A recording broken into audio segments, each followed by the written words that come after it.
E aí, Nerdbanger, beleza? Bem-vindos ao Nerd Metal. Eu sou o Pablo e hoje estou com convidados, mais que convidados, Brothers of Metal aí participando do nosso vídeo. E hoje vamos falar de álbuns conceituais.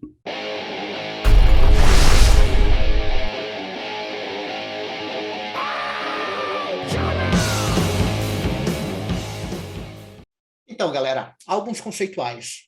A gente se reuniu aqui faz uns dias já pensando em criar algum conteúdo, alguma coisa para gente conversar. Só que antes de eu continuar, deixa o pessoal se apresentar. Por favor, galera, apresente-se aí para o Nerd Metal. Acredito que alguns já conheçam aí o pessoal, mas sempre bom apresentá-los. Vamos lá.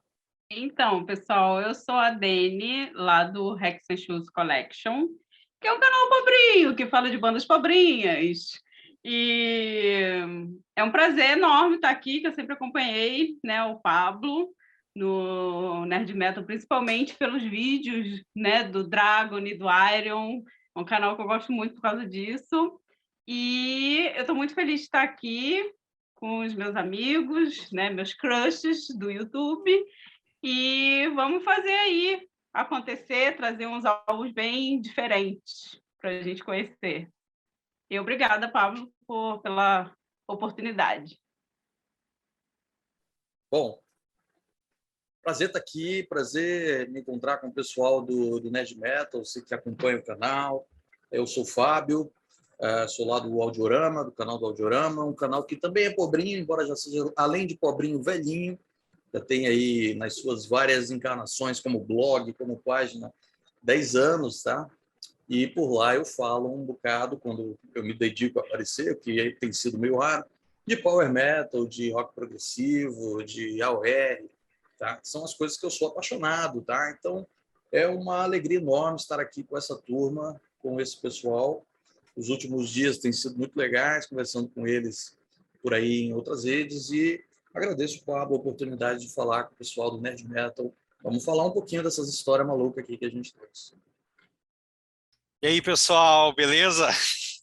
Eu sou o Eduardo, do Ei Bardo, talvez o canal caçula aqui do grupo. Eu posso começar dizendo que eu não estaria entre eles, se não fosse mesmo por eles que me inspiraram a ter um canal para eu falar dos meus entulhos. Sou aquele cara que diz roqueiros, metaleiros, colecionadores e geeks.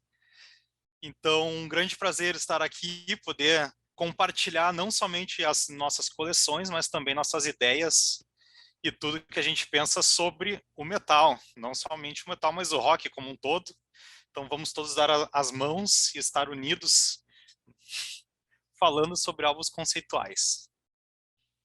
Então, galera, a ideia que a gente pensou inicialmente era falar de álbuns conceituais que teriam uma história contínua, né? No caso, todas as músicas seriam partes de uma mesma história. Só que por razões de daqui a pouco não achar tantos álbuns assim, ou daqui a pouco não álbuns que a gente gostaria de falar, acabamos mudando um pouco, ou pelo menos destravando aqui a questão do álbum conceitual, que a ideia de conceitual não é necessariamente que todas as músicas façam parte de uma mesma história, mas que sim façam parte, muitas vezes, de um mesmo tema ou propósito. Então, muitas vezes as bandas são conceituais, mesmo que cada música em si tenha daqui a pouco alguma história diferente, mas elas se ligam entre si com alguma coisa, né? Algum tema que é único, então que acabe ligando esses sons. E em cima disso, nós trouxemos então algumas indicações de álbuns conceituais e vamos falar aí para vocês agora. Bom, da minha parte, dentro, né, de todos os debates que a gente teve em grupo e também trazendo nossos gostos pessoais, não somente o que seria interessante mostrar, apresentar para que qualquer pessoa que dê um play nesse vídeo conheça e aprofunde, também pensei o que eu posso falar sobre algo que eu realmente gosto. E não só realmente gosto, mas também quero compartilhar os conterrâneos aqui do Rio Grande do Sul. Eu trouxe este álbum aqui, o Hangar, The Reason of Your Conviction. Antes de entrar, então, no álbum, eu acho importante dirigir algumas palavras ao que foi esse álbum, que, na minha opinião, na minha humilde opinião, foi um divisor de águas para a banda, que vinha vindo muito à sombra do Angra, até pelo Aquiles ter entrado no Angra e o Hangar, foneticamente, soar muito parecido com o Angra, fazer um estilo parecido, os dois terem participado do disco do Hamlet, então existia uma certa ligação em que as duas bandas eram muito semelhantes, e com a saída do primeiro vocalista, o Mike, que tinha aquele vocal mais agudo, mais estridente, com a entrada do Nando Fernandes, entre aspas, um dos melhores vocalistas da nossa atualidade e brasileiro, graças a Deus. O que nós temos nesse álbum aqui, então, foi algo que transformou o Hangar não somente numa banda brasileira de metal melódico, mas também como um grande ícone do power metal, trazendo já de uma maneira bem arrojada um metal bastante quebrado, trabalhando bastante com mid-time, então se aprofundando com alguns elementos progressivos e, claro, fugindo daquela estética musical do vocal agudo e trazendo o Nando Fernandes, que é um dos reis do drive, que trabalha bastante o vocal potente. E esse álbum aqui, então, foi um momento em que botou a banda num holofote muito grande, não somente no Brasil, mas também no mercado mundial.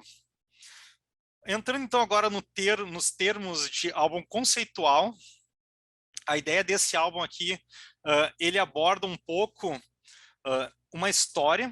Ele não é uma história linear, pelo menos quando eu ouvi diversas vezes esse álbum e fui interpretando as letras, eu acredito que ela não segue uma jornada linear de início, meio e fim, mas ele aborda de uma maneira bastante conceitual o mundo, não somente o mundo, mas também o universo e a percepção e pensamentos de um protagonista, um personagem principal, em que, devido a algumas influências, vamos dizer assim, psicológicas, porque aqui é bastante aberta a forma como ele começa a ter esse contato, por algumas, então, influências psicológicas, ele começa a se deparar com frases que estimulam ele a buscar respostas para dúvidas que ele nunca teve. E dessa forma, ele começa a explorar a questão que esse álbum aborda lindamente da psicopatia. Resumindo, após essa pequena introdução, esse álbum aqui trata a jornada em que o nosso personagem, que está sofrendo por algumas questões pessoais, dúvidas, e querendo se conhecer e entender melhor o porquê dele ser uma pessoa tão apática no mundo, vai abordar, então, ele entrando para o mundo comum, para o mundo da violência e se transformando num psicopata, em que, ao longo de cada faixa, ele vai se questionando sobre a necessidade que ele tem de ter sentimentos, de ter emoções, e vai descobrindo que, através de adrenalina e através do contato com outras pessoas, através do assassinato, infelizmente, dessas pessoas, ele vai conseguindo se entender como uma pessoa que sente emoções. Alguns pontos interessantes também, levando mais para o lado técnico, então, desse CD, que eu resumi aqui na minha colinha, é que a produção desse álbum aqui, ela foi feita pelo Aquiles, com coprodução do Eros Trent, Marcelo Pompeu, do Corsos, e do Fábio Laguna, também tecladista do Hangar. Ele foi mixado e masterizado na Alemanha, no estúdio Área 51, por Tommy Newton, e foi gravado aqui no Brasil, em São Paulo, entre 2006 e 2007, no estúdio Som, Mr. Som. Pontos importantes também e característicos desse álbum são algumas participações que ele teve. A introdução é narrada pelo artista brasileiro Arnaldo Antunes, que cantou à frente do Titãs, também liderou Tribalistas e tem uma carreira solo bastante consolidada no rock, MPB aqui no nosso país. Temos também a adição de vocais rasgados ou urrados, os vocais do Vitor Rodrigues, na época Ele também participou do projeto Hamlet com a banda Torture Squad, uma banda de death metal com vários elementos thrash e black. E em seguida ele foi para Voodoo Priest, uma banda que segue também a mesma linha musical. E temos também uma cantora que faz algumas narrações durante as músicas, a Antoniela do Canto. E outro ponto que eu gosto muito de analisar em relação a álbuns, principalmente conceituais, mas não somente os conceituais, é a parte estética e gráfica. Então eu gosto muito de analisar capas, encarte, produção. E a primeira coisa que eu devo dizer é que toda a produção gráfica desse álbum aqui emula muito bem uma mente que está tendo dúvidas, que está tendo problemas de se reconhecer e que, obviamente, vai apelar para resoluções violentas. O próprio estudo do conceito partiu muito de livros e filmes, então aqui a gente consegue ter adentrar um pouco assim daquele universo que os filmes de psicopatas trazem, até em questão de cativeiro. É importante também salientar que toda a produção de fotos e videoclipe foi feita mais ou menos numa estação de trem desativada que tem alguns hangares. Então lembra muito qualquer cena final de filme de psicopata, onde os policiais encontram a última vítima e matam o algoz no final, assim, no clímax do filme. A capa foi produzida pelo Fábio Emerson Pinto, e a produção gráfica, tanto fotos quanto o design e toda a criação artística foram feitas pelo Luciano Sorrentino e pela esposa do Aquiles, a Patrícia, que ela é designer formada e fez um trabalho muito bom aqui neste material. Como foi, então, para mim, esse é o melhor álbum da banda.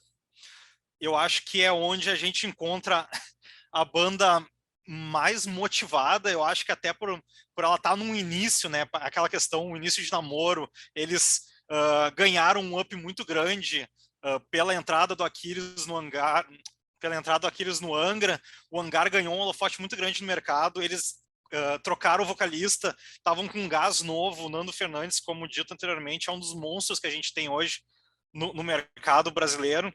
E, para mim, esse é o melhor álbum deles. A maioria das músicas que estão nesse álbum aqui são ótimas referências, principalmente do Power Prog Metal. Embora eu acho, assim, o álbum começa muito bom, ele tem uma levantada muito boa, assim, de ritmo, só que do meio pro final eu vou achando ele muito constante.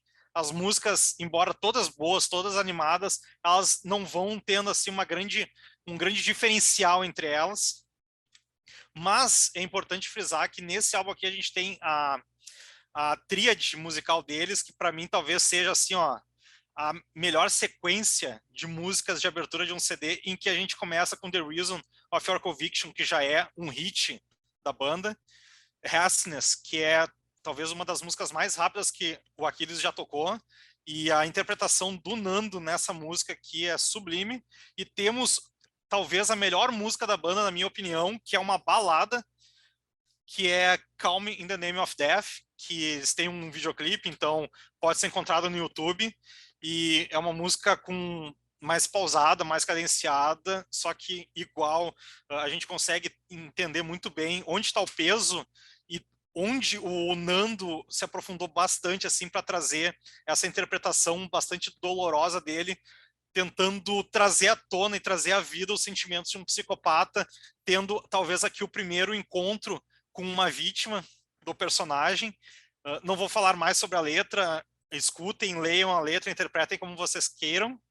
E uma curiosidade bastante legal é que essas 3 músicas foram gravadas na demo de 2005, com o Mike cantando, e não desmerecendo o Mike, que tem uma técnica legal, mas, cara, esse CD precisou ter sido gravado pelo Nando Fernandes para ter o impacto que teve.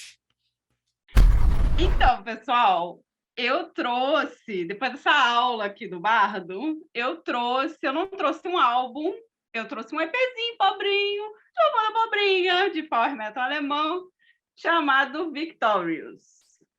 O Victorious é, como eu disse, uma banda de power metal alemã, formada em 2004, mas lançam álbuns desde 2010, e aos poucos eles estão assim ascendendo, né? Estão aparecendo. Só que o Victorious, ele não é uma banda de power metal comum, né? Tipo, não é um Halloween, não é um Gamma Ray. Eles fazem parte de um, não sei se eu posso chamar de movimento, mas é uma fatia ali do power metal que não se leva muito a sério, que os discos têm uns temas assim meio absurdos, meio pastelão. Inclusive, o nosso amigo Fábio fez um vídeo maravilhoso explicando isso aí, um vídeo chamado Glory Hammer e Twilight Force. Uma ode ao power metal pastelão. Então, se você quiser saber mais sobre esta fatia do power metal, vai lá no Audiorama, porque ele explica muito bem. E só que tem vou dar um spoiler aqui da vida. O Victorious, ele consegue ser um pouco pior do que o Twilight Force e o Glory Hammer, né? Mas esse álbum aqui, quer dizer, esse EP, ele foi muito mal recebido, tá? Esse EP que é de 2018. E foi o último álbum lançado pela Massacre Records, né? Que era até então a gravadora dele. E eu não sei dizer ao certo por que o pessoal não gostou, o pessoal europeu, inclusive nos reviews, assim, teve gente que antes de começar o review se desculpou de trazer o review do álbum. E aí eu vou explicar para vocês por quê. O nome do EP é Dinosaur Warfare Legend of the Powersaurus. Ou seja, este EP maravilhoso tem 6 faixas, uma intro e 5 canções. A introdução é um monte de barulho de tiro, de laser e etc. e tal, porque o conceito do álbum é o seguinte, é meio absurdo, mas é muito legal. Os dinossauros habitavam a Terra, porque assim, o álbum, assim, né, o conceito fechadinho dele é a história dos dinossauros, né? Eles estavam lá de boa e, de repente, eles... Tá tocando telefone.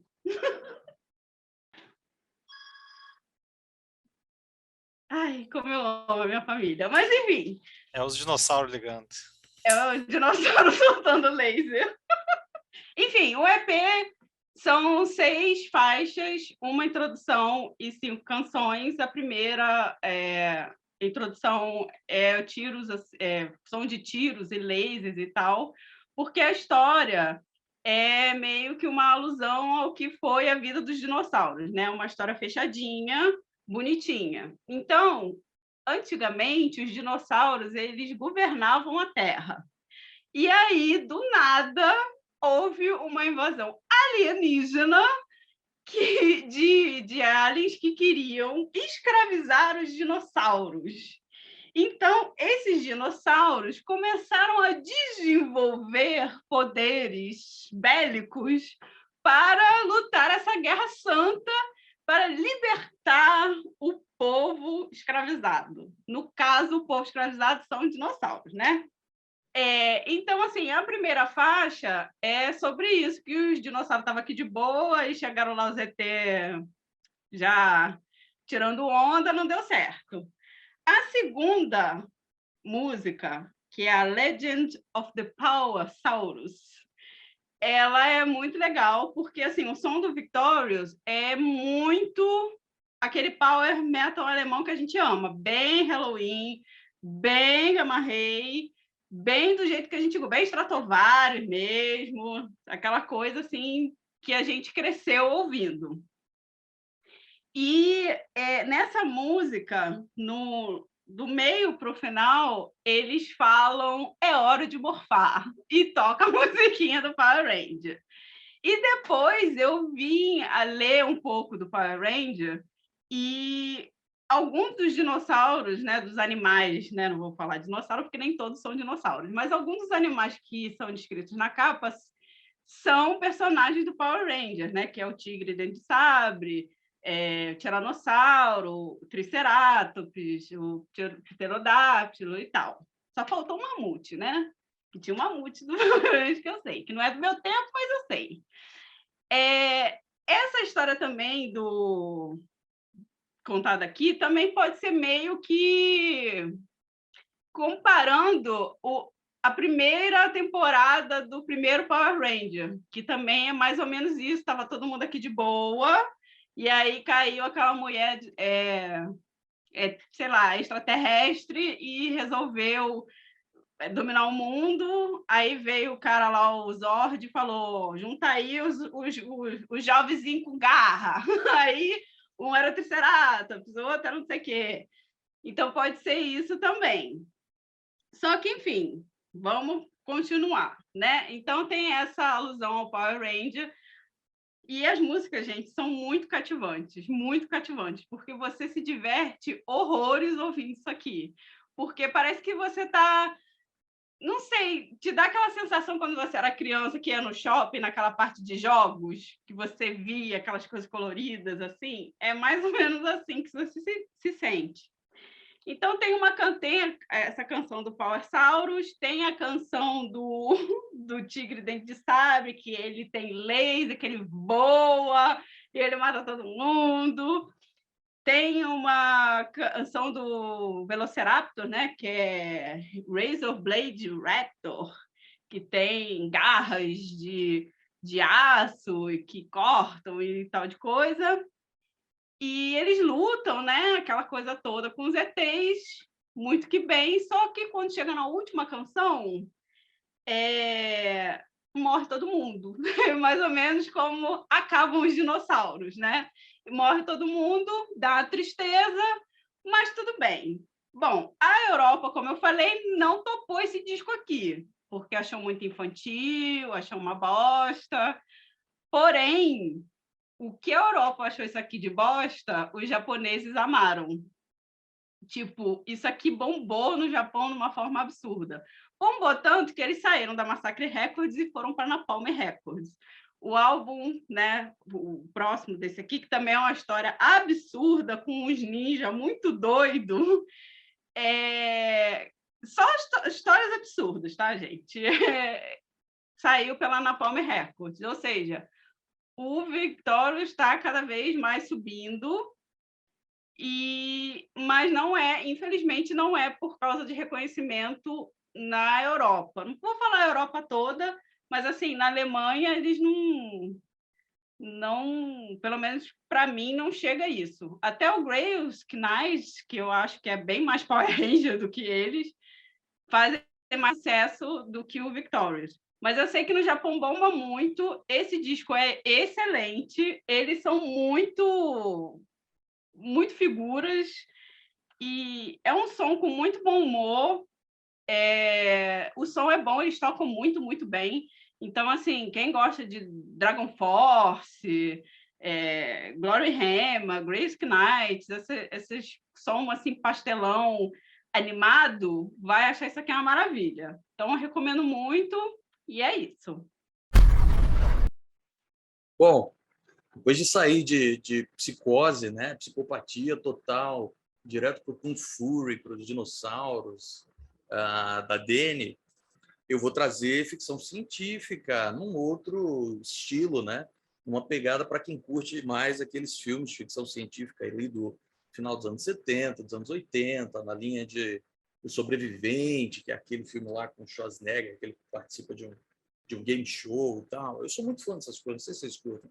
Mas eu acho que tem dois filmes que, para mim, fazem uma menção muito clara à atmosfera desse disco que eu vou mostrar para vocês. Um é o Blade Runner, né, que é um clássico absoluto, e o outro é um filme atual, na verdade, baseado num livro que se chama Jogador Número 1, que saiu um filme há pouco tempo aí, dirigido pelo Spielberg, produzido pelo Spielberg, não me lembro. O disco também é, para mim, uma fuga rapidinha do Power Metal, né? Um disco mais de hard rock, com um pezinho no heavy metal, que é o Babylon. Opa, deixa eu achar aqui melhor. Aí, Babylon, do Ten. O Ten é uma banda de hard rock, AOR, com pé no heavy metal, liderada aí pelo interminável Gary Hughes, né? O Gary Hughes era um cantor que já tinha um inglês, né? Um britânico. Ele já tinha uma carreira no AOR, ele tinha 2 discos. E quando ele começou a gravar o 3º disco dele, teve um monte de problema de produção, não achava um guitarrista. Ele acabou transformando esse disco no primeiro disco do Ten. Isso aconteceu lá em 1995. E esse disco aqui que eu estou trazendo para vocês é de 2000. De novo a capinha aqui para vocês focarem todo o estilo meio Blade Runner da coisa. Opa, aqui, prédios em neon, aquela coisa toda aqui atrás, né? E como eu estava dizendo a vocês, esse é um disco com uma inspiração total de ficção, né? Ele saiu nos anos 2000.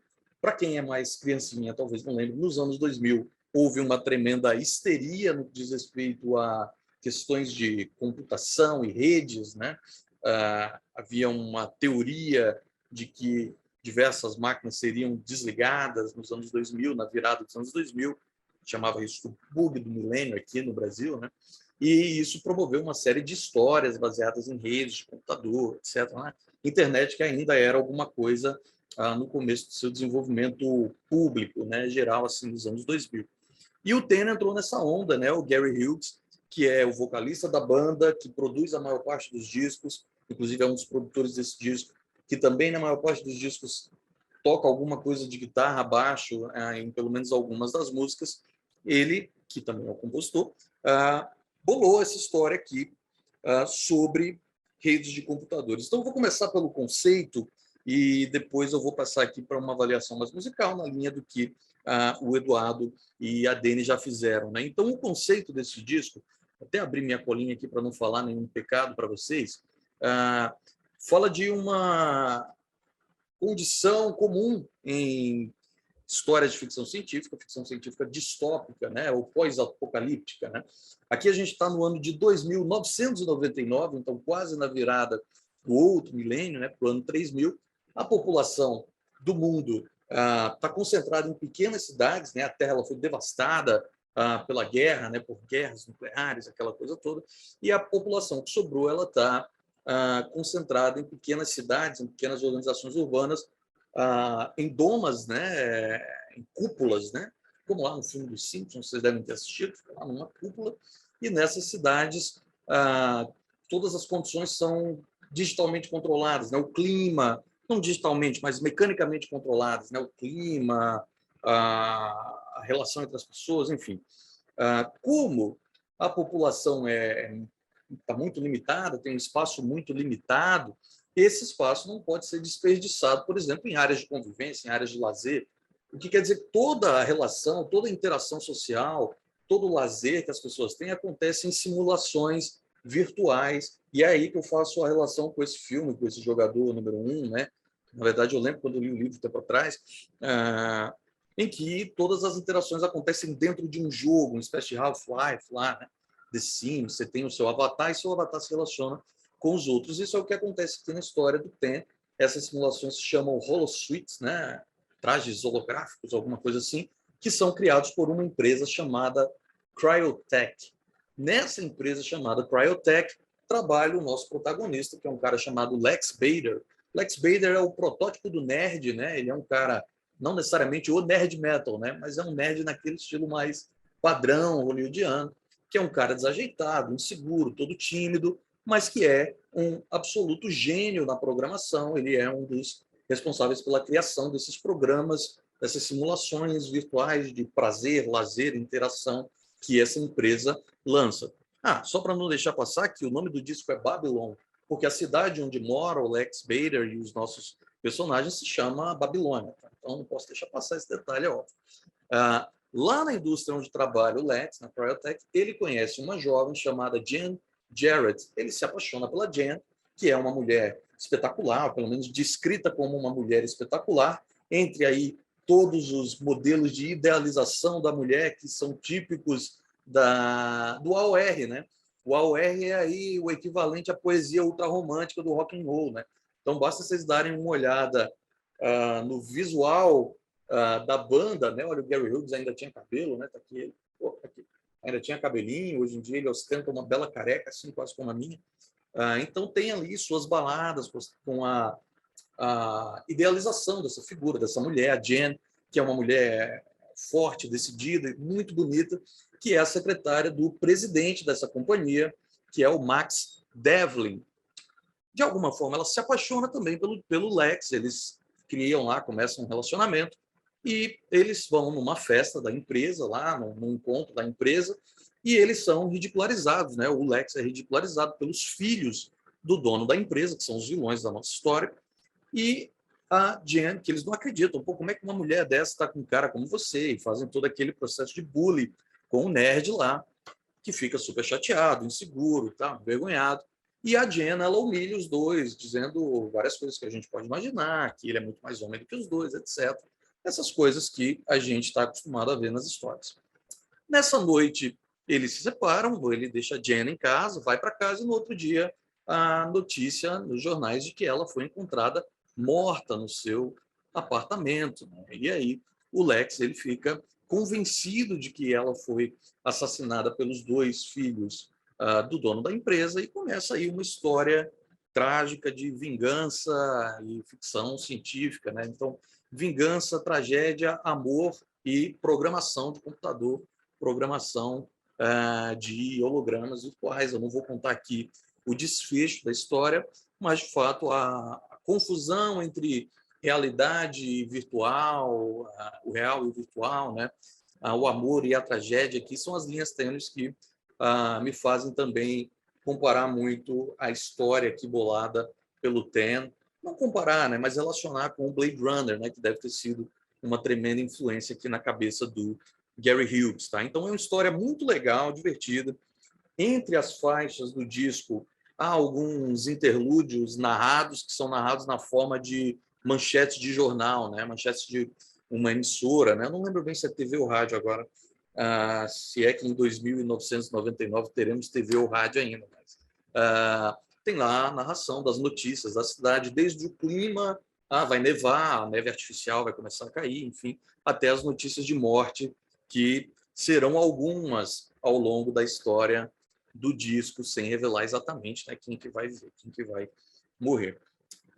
Musicalmente, Babylon reside aí nesse meio termo, nessa zona cinzenta entre o hard rock e o heavy metal, né?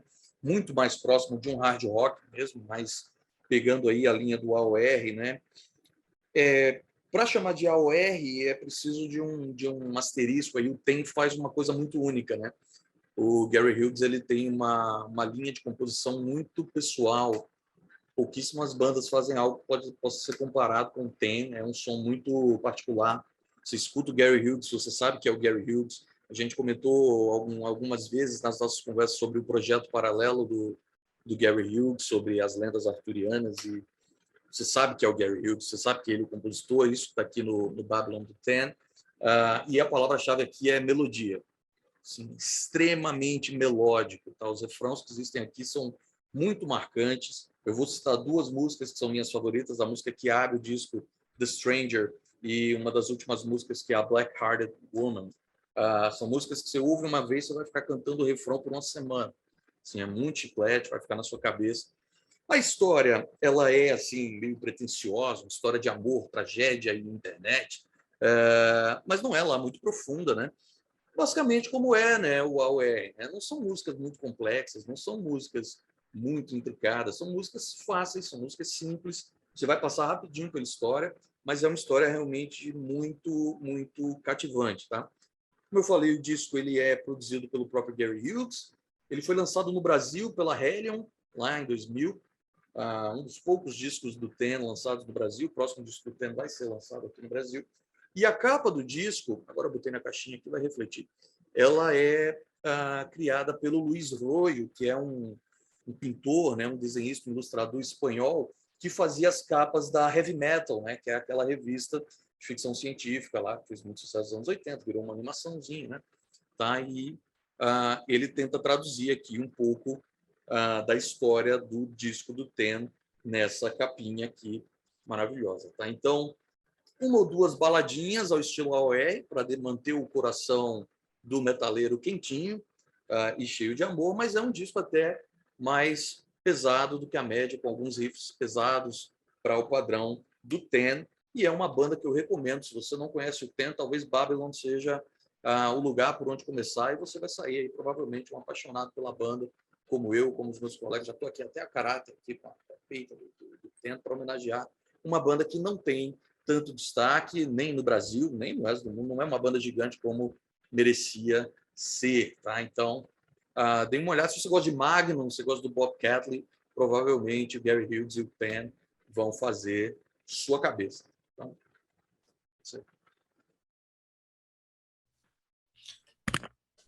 vale dizer que o Gary Hughes, ele também já foi guitarrista do Magnum, né? Ele produziu os discos solos do Bob Catley, né? Sim. Todos os discos solos do Bob Catley. Pô, minha favorita é The Barricade. The Barricade é legal. A segunda, né? Segunda. Começa com um solo já. Um descaralhaço, cara. Esse disco do Ten é maravilhoso. Bom, até nem foi programado, mas foi interessante que cada um pegou um álbum de um estilo diferente para falar. Acho que se a gente tivesse se combinado, não ia dar tão certo.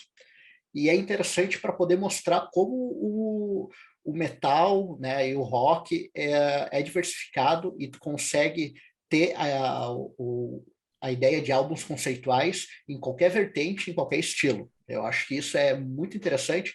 É uma das muitas coisas interessantes que dentro do cenário do metal, a gente que está meio imerso, a gente acaba gostando, e por isso que todo mundo é um pouco nerd dentro do heavy metal, né? Até os que acabam negando isso, não tem como fugir um pouco dessa nerdice aí que o heavy metal nos traz.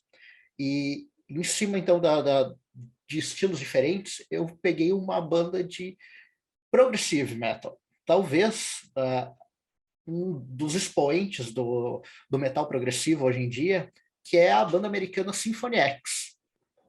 Então eu vou falar do álbum que saiu em 2011, aí, o Iconoclast, que foi um álbum que, quando saiu, foi um dos primeiros até que eu acompanhei já na época que saiu, porque eu acabei conhecendo o Symphony X logo depois do Paradise Lost, ali de 2007, e fiquei encantado. Tanto o Eduardo, que gravava comigo no Nerd Metal, foi uma das pessoas que me apresentou essa banda, e desde então é uma das bandas que eu acho mais perfeitas que tem dentro da vertente do metal, né, diferente do estilo. E o Iconoclast é interessante de falar, porque ele é um álbum que fugiu um pouco, entre aspas, do conceito que o Symphony X tinha. Trouxe um álbum mais pesado, mais cru, digamos assim, um pouco na sonoridade dele, mas muito disso se diz a respeito da ideia do álbum. Então, o álbum, as músicas, o conceito das músicas, falando sobre a ideia da revolta das máquinas, que é algo meio recorrente até dentro do cenário musical. Muitas bandas e artistas ultimamente fazem trabalhos falando sobre isso. Talvez isso seja até alguma mensagem aí que para o futuro o pessoal possa utilizar aí para tentar salvar, porque eu acho que é inevitável. Eu acho que as máquinas um dia ainda vão tomar a frente aí, e do jeito que está a coisa, eu acho que até é importante fazer. Mas a ideia do iconoclast, o que é o iconoclasta? É o cara que é contra figuras religiosas, ou foi também um movimento religioso que era contra, então, ícones ou imagens religiosas. E se diz muito respeito, então, da ideia do álbum do Symphony X, que é aquela questão do humano que venerou tanto as máquinas, que chegou a um ponto que elas tomaram conta da população, tomaram conta da sociedade, e agora o que antes era venerado está tendo que ser combatido. Então as músicas, elas são muito cruas, muito pesadas, o que diz muito com a letra, porque muitas delas falam sobre a batalha, então, do ser humano contra a máquina. E se vocês começarem a ouvir o álbum, vocês vão já pegar de cara a música que dá nome ao álbum, o Iconoclast, que é uma música simples, de apenas 11 minutos, para iniciar de forma perfeita o álbum, mas é uma música que já te traz uma imersão total do que é o conceito do álbum e do que tu vai receber nas próximas músicas. Esse álbum, na época que ele foi lançado, ele teve um problema na questão de receptividade, assim, tanto do pessoal que fez reviews, porque o Symphony X lançou um álbum, entre aspas, não completo. Era um álbum ainda faltando 4 músicas, então toda a ideia que eles construíram no álbum, faltando aquelas 4, meio que ficou um pouco a desejar. Tanto que muitos reviews na época criticavam a banda, criticavam por ter saído de um álbum muito grande que foi ali o Paradise Lost, muito complexo, e fizeram um álbum que para muitos foi até uma regressão, porque eram músicas que para muitos foram muito lineares, só que eu não vejo isso como um problema, ou dentro da ideia do que o Iconoclast quis passar. Acho que não foi a ideia de querer ser linear, mas foi a questão de trazer esse peso, trazer um pouco de mudança sonora dentro do álbum, acabou deixando o pessoal meio confuso. Tanto que muitos falam que praticamente não é um álbum progressivo, e sim um álbum de power metal. O que eu acabo não concordando muito, né? Eu já acho um pouco errado, talvez, mas, claro, eles têm uma pegada, eles têm um pé lá dentro do power metal que é indiscutível, mas tu traduzir o álbum do Symphony X como um álbum de power metal acaba não sendo, talvez, a questão mais correta. Então, Posso fazer pessoal, um adendo? Claro, claro. É que não só esse álbum, mas o Symphony X é comumente acreditado como banda de power metal, independente de qualquer álbum. E realmente eles têm uma pegada power bem forte, até porque é uma banda de prog metal bem mais pesada, né? Bem menos, não é que é menos prog, mas é um pouco mais agressiva no som. Então o pessoal acredita muito o Symphony X como uma banda de power, mas é prog. E esse álbum é espetacular, mesmo sem 4 faixas. Desculpa interromper. Não, mas foi interrompido, mas de uma forma muito precisa. Então, pessoal, a minha indicação é Symphony X, Iconoclast. Procurem todos os outros álbuns que foram citados aí e coloquem nos comentários aí outros álbuns conceituais que vocês curtem, para a gente poder também, daqui a pouco, trocar uma ideia, falar sobre eles, e daqui a pouco, no segundo vídeo aí, quem sabe, já também comentar sobre esses álbuns. Vamos ficando por aqui. Até o próximo vídeo, galera. Valeu. Falou.